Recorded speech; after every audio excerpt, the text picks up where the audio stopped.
Sa Mandala, dako naman tayo dyan sa Pasig City. Meron daw higit 500 individual ang nasunugan dyan sa barangay Rosario. Ang detalye ng balitang niya nihahatid ni Arch 52 Edniel Parosa. Edniel?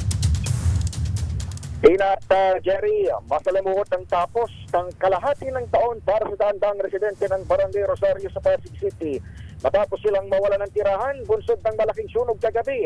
Ayon sa Pasig City Command Center, isang lalaki ang nasugatan ng bubog sa paa, habang isa rin ang nakaranas ng hirap sa paghinga, pero swerteng walang nasawi sa insidente. Gayunman, umabot naman sa 505 individual o 131 pamilya ang nasunugan at kasalukuyang naranatili sa evacuation center. Sa Rosario nangyari itong sunog, pero pansamantalang kinupkop itong barangay Manggahan itong dami ng mga evacuees dahil mas malapit ito sa pinangyarihan itong trahedya.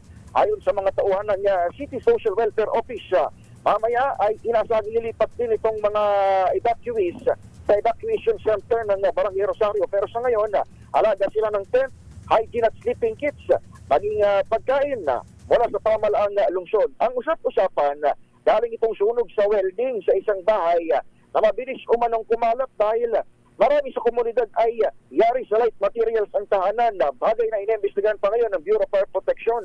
Kabilang sa mga nasunugan si Ma'am Analisa na wala man lang naisalba maliban sa kanyang suot na pajama na pantulog sana niya nang pumutok ang sunog. Pakinggan natin siya. Sabi lang ng mga bata, akala namin nagbibiro na may sunog. Pagsilip po namin sa likod ng bahay namin, nandun na po yung sunog.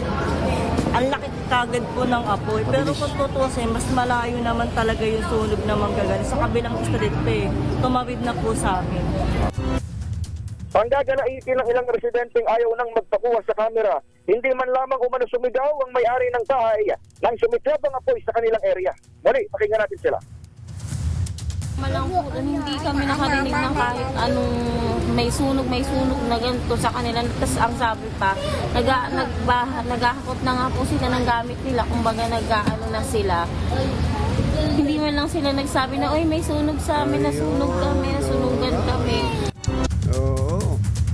Nagsimula itong apoy bandang alas 7:30 kagabi. Umabot sa ikatlong alarma dakong 8:23 p.m. Oo. at 11:35 o maghahating gabi Tingnan mo na. na ito ay mapula. Tindi ng mga kadami ng mga naapektuhan, 500. 500 individual, 131 families. Mario Joseph, Very ano? ganda. Edniel, kamusta naman dyan yung tulong na ipinapaabot ng lokal na pamahalaan dyan sa Pasig ngayon? Dahil nung nakita doon sa video at binagit na rin natin kanina, mayroong automatic dito sa Pasig, mayroon silang sleeping kits at tent kapag sila ay nagpunta sa evacuation center at hygiene kits na rin mula sa LGU.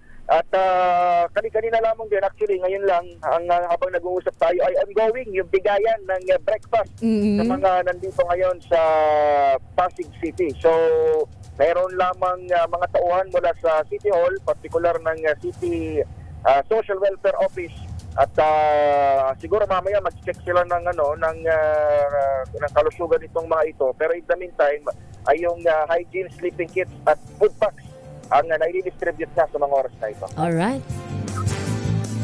Maraming salamat. Pasig City, ito si Edniel Parosa na DZRH, una sa Pilipinas, una sa Pilipino. Thank you, Edniel.